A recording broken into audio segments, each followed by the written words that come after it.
Hola amigos, muy buenas tardes. Soy el médico Pedro Rodríguez, director científico de Saludar, el primer centro de medicinas integrativas en el oriente colombiano.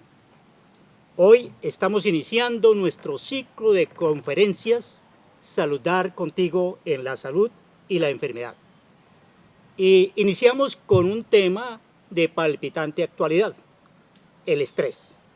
Hemos configurado, como explicamos en nuestra cápsula introductoria, que el programa lo vamos a desarrollar en base a las preguntas que ustedes mismos nos enviaron a través de las redes. Nosotros hicimos una serie de cuestionarios que enviamos a través de las redes. Ustedes nos dijeron de qué deberíamos hablar, y de eso vamos a hablar en torno al estrés. Pues bien, la primera pregunta, como es obvio, es ¿qué es el estrés? Pues bien, el estrés yo se lo explico de una manera muy sencilla. ¿Cómo saben ustedes si un cable está pasando corriente o no? Ustedes se acercan y escuchan una tensión, algo que está sonando, que está vibrando, que está con vida. Pues bien, ese es el estrés, es esa percepción de que nosotros estamos vivos. Es la manifestación sensorial de la vida, de los neurotransmisores, de las millones, billones de células que están funcionando permanentemente en nuestro organismo, realizando millones de reacciones químicas. Eso produce una tensión, eso produce un impulso vital. Y ese impulso vital es lo que nosotros percibimos como estrés. Hasta ahí el estrés fisiológico. Pero ustedes también preguntaron si hay varios tipos de estrés. Pues claro que sí. El estrés fisiológico, digamos que es la tensión normal, ya lo dijimos. Entonces, si usted va a disparar una flecha, necesita que hay que tensar el arco para que la flecha salga a más distancia. Sí, esa tensión es el estrés normal. Es necesario. Es la vida misma, es la fisiología de nuestro cuerpo. Pero si usted tensa demasiado el arco, ¿qué va a pasar? O la cuerda se rompe o el arco se rompe. Si usted no lo tensa suficiente, la flecha no va a avanzar nada. Pues bien, digamos que cuando no lo tensa es un estado de apatía, un estado de abulia, y cuando lo tensa demasiado, en ese caso usted ya no tiene estrés. El estrés lo tiene a usted. Este segundo tipo es lo que llamamos el distrés. De ese es que vamos a hablar. O sea, el estrés patológico, aquel que no es normal, aquel que afecta de alguna manera su vida, es lo que comúnmente la gente dice el estrés. Pero en realidad, desde el punto de vista médico, no es estrés, sino es distrés. O sea, un nivel patológico del estrés. Ahora, ¿cómo diagnosticamos los médicos el estrés? El estrés lo diagnosticamos generalmente en la medicina convencional. ¿Qué se hace? En la medicina convencional se busca las causas físicas de una enfermedad. Entonces, si por ejemplo la persona tiene gastritis, vamos a buscarle el Helicobacter pylori, vamos a buscarle hacer una endoscopia y vemos que la persona tiene efectivamente una gastritis hiperclorhídrica o una gastritis hipoclorhídrica. Hacemos una serie de diagnósticos físicos y si el médico encuentra algo a nivel físico, va a decir que esa es la causa de la enfermedad. Sin embargo, mis queridos amigos, quiero decirles que no existe prácticamente ninguna enfermedad en la que las emociones no jueguen un papel importante. Y cuando estamos hablando de emociones, en la expresión fisiológica estamos hablando del estrés. Entonces, sí es posible que usted tenga el Helicobacter pylori. Viene la medicina convencional, le da la claritromicina, le da la citromicina o le da la amoxicilina, cualquiera de esos, el omeprazol y todas las INAs, antibióticos y bloqueadores de la bomba de protones, bueno, todo lo que usted quiera para quitar la gastritis, y la persona sigue con gastritis. ¿Por qué? porque no se han eliminado la causa emocional, o sea, el estrés que hay, que está de base acompañando esa enfermedad. Fíjense ustedes que, por ejemplo, en el caso de la gastritis, la gente habla del mal de madre. El mal de madre, ¿qué es el mal de madre? El mal, ¿por qué lo llaman de madre? Porque las madres siempre viven preocupadas. Entonces, ese exceso de preocupación por el nido, por el hogar, por las condiciones de sus hijos, causa en la madre que tenga problemas de gastritis. Así de sencillo. Lo mismo ocurriría en el caso de un estreñimiento, por ejemplo, porque ustedes preguntaban precisamente qué síntomas del estrés. Prácticamente yo les puedo decir, todas, absolutamente todas las enfermedades tienen un componente básico, elemental, de base en el nivel emocional, y ese es el estrés. En un caso, por ejemplo, del estreñimiento. Sí, claro, el estreñimiento puede ser porque el colon esté muy largo. Puede ser porque la persona no coma fibra. Y de pronto come fibra y hasta le acortan el colon, y sin embargo la persona sigue con problemas de diferentes disquinesias a nivel biliodigestivo, a nivel pancreático o a nivel del colon. ¿Por qué? Porque no se le va a solucionar el estrés de fondo. Y cuando se refiere al colon, ahí estamos hablando del miedo, estamos hablando de la tacañería, por ejemplo, del temor a dar, del temor a compartir, de la mezquindad. Y eso favorece que haya estreñimiento.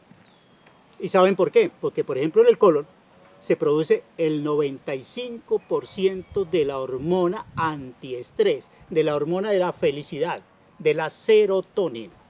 Así de que usted no puede tener una buena salud, un buen estado emocional positivo si no tiene un buen funcionamiento del colon. Ahora, siempre es un fenómeno de doble vía. Es cierto, la parte física, la falta de fibra que paraliza el intestino, hace que no se nutra adecuadamente la flora intestinal, y la flora intestinal es la que produce la serotonina, y entonces usted va a estar estresado y va a tener problemas de deficiencia de serotonina, y por lo tanto va a estar apático, va a estar depresivo. Pero por otro lado, si la persona está depresiva por otro motivo, si la persona está preocupada por su familia, si la persona está preocupada por el qué dirán, si la persona está preocupada por el exceso de compromisos sociales, económicos, o la causa que sea, o porque lo abandonaron, o porque se le murió un ser querido, y se baja la producción de serotonina, pues eso también va a paralizar el intestino. Entonces, por eso hablamos siempre de doble vía. En toda enfermedad hay un componente físico, hay un componente emocional y hay un componente mental. Hoy estamos hablando, digamos, del componente físico del estrés. Nos preguntan si el estrés produce sueño. Para responder a esta pregunta, yo tengo que hacerles una aclaración. Como todo nuestro cuerpo está determinado por nuestros genes, hay personas que cuando tienen una descarga grande de elementos de las neurotransmisores que generan el estrés, por ejemplo la adrenalina, la noradrenalina, el cortisol, la dopamina, esta se recicla muy rápido, y después de eso la persona puede quedarse dormida. Es el caso de las personas, por ejemplo, que tienen un acto sexual y una vez termina el acto sexual donde hubo un disparo grande de dopamina, una vez quedan profundamente dormidos. ¿Te recuerda alguna situación doméstica? Generalmente es muy típico, un poco más del género masculino.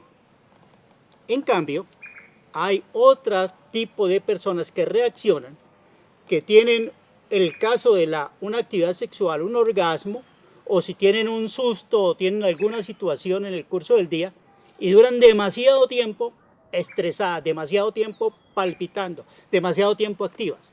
Entonces pueden pasarse, después de una estresada, pueden pasarse toda la noche sin dormir. ¿Por qué? Porque la dopamina se va a descomponer muy lentamente. Eso depende de aspectos de la genética del cuerpo. Y eso Cuando los médicos identificamos eso, podemos a la persona ayudarla a través de alimentos a corregir esa situación. De acuerdo a la nutrición, de acuerdo a los alimentos, podemos hacer o ingerir determinadas sustancias, determinadas enzimas que bloquean, que activan esas enzimas que descomponen, por ejemplo, la dopamina, la noradrenalina, la adrenalina, ¿cierto? Entonces, esos son, digamos, tips que tenemos los médicos cuando comprendemos cómo desde una manera fisiológica funciona el estrés. Ahora, ustedes nos hacen otra pregunta. ¿Cómo actúa el estrés en el metabolismo? Porque hay personas que realmente ven cómo en la medida en que están más estresadas, más comen, y entre más comen, más engordan, ¿sí? Entonces, desde luego que eso también está medido por la genética, está medido por los neurotransmisores, está medido por el cortisol, porque es que el estrés puede ser que produzca hiperclorhidria y que le va a causar diarreas, o puede causar hipoclorhidria y va a causar estreñimiento, va a causar mal funcionamiento del hígado, de las vías biliares, paraliza la digestión, termina afectando la tiroides. Entonces son toda una cascada de fenómenos a raíz de una situación que está viviendo la persona, tan así que nosotros en medicina funcional tenemos dos ejes para comenzar toda curación del paciente. Digamos, en nuestro estilo de curar en Salud Dar, tenemos tres elementos importantes para tratar al paciente. Primero, desintoxicamos, limpiamos. Segundo, revisamos muy bien el contexto de la parte digestiva. Y algo muy importante que generalmente los otros colegas no le prestan suficiente atención, vamos a revisar precisamente el eje hipotalámico adrenal. Entonces, el eje del hipotálamo a la pituitaria, de la pituitaria a la tiroides, de la tiroides al páncreas y a las vías suprarrenales, a las glándulas suprarrenales, ese es lo que se llama el eje endocrino. Y ese eje endocrino está muy sometido a las frecuencias, al estrés, ¿cierto? Depende mucho del estrés. Por eso una persona, por ejemplo, actualmente, ¿por qué las mujeres con tanta frecuencia están sufriendo de hipotiroidismo?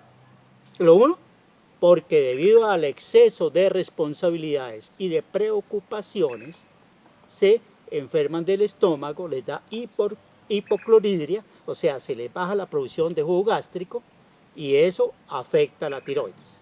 Desde luego, lo que pasa es que a partir de eso le dan omeprazole y le dan toda esa línea de medicamentos que es lo que más afecta a la tiroides.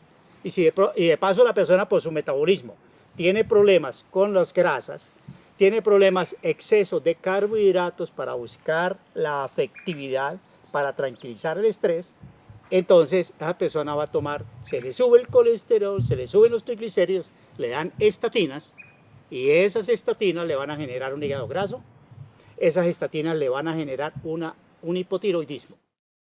Nos preguntan qué hacer ante el estrés postraumático. Esta es una de las situaciones en que realmente le decimos a la persona, usted requiere una asistencia profesional.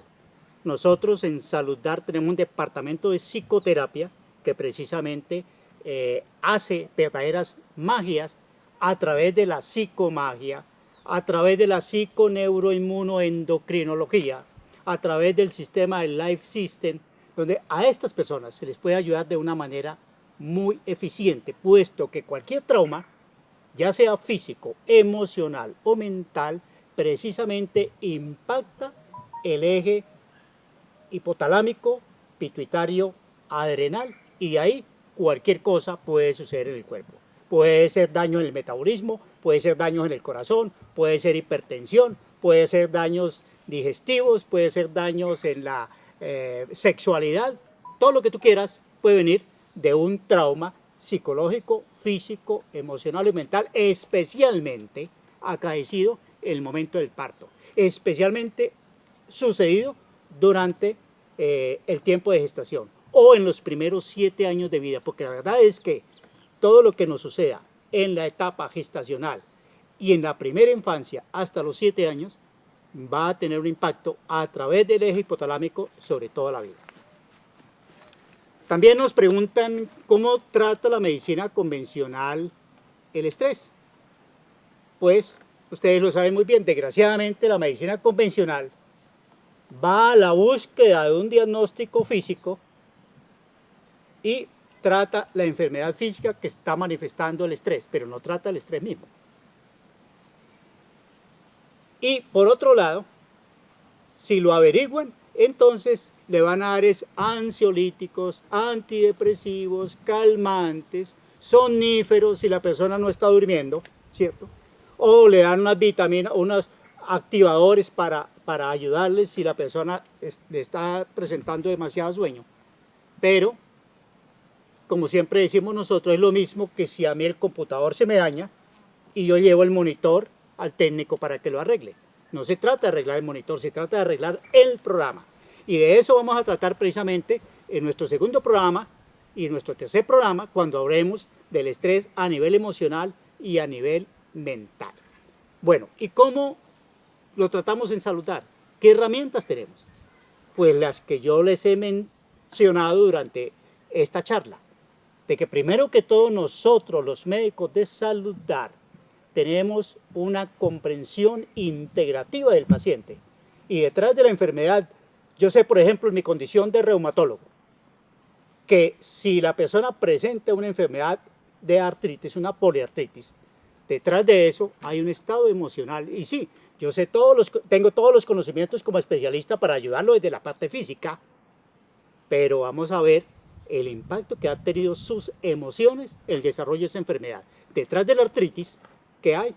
Hay resentimientos, hay culpas. Detrás de la artrosis hay abandono, ¿sí? Detrás de los problemas de la vesícula biliar hay agresividad. Pero bueno, de eso hablaremos en nuestro segundo programa. Y desde luego nosotros tenemos todo un arsenal, digamos, si hablamos en los términos de la medicina convencional, de elementos que nos ayudan a hacer que ese paciente con estrés tenga una mejor salud. Por ejemplo, nuestras enfermeras hablan de los enemas de café y manzanilla con cúrcuma como el enema, el lavado de la alegría. ¿Por qué? Porque es que una persona que esté impactada, que esté intoxicada, que tenga su colon demasiado empastado en desechos, cuando se lo limpia, si activa la flora intestinal, si activa toda la producción de serotonina y la persona siente un estado de paz, de alegría, ¿sí? Eso nada más, cosas como esas, como un buen lavado. Están los masajes, están las cámaras, están los baños de hipertermia, están las terapias con sulfato de magnesio, sueros diferentes con minerales. Muchas veces detrás de una situación de estrés lo que hay es deficiencia de litio o de manganeso o de magnesio o de boro, y eso es lo que hacemos nosotros.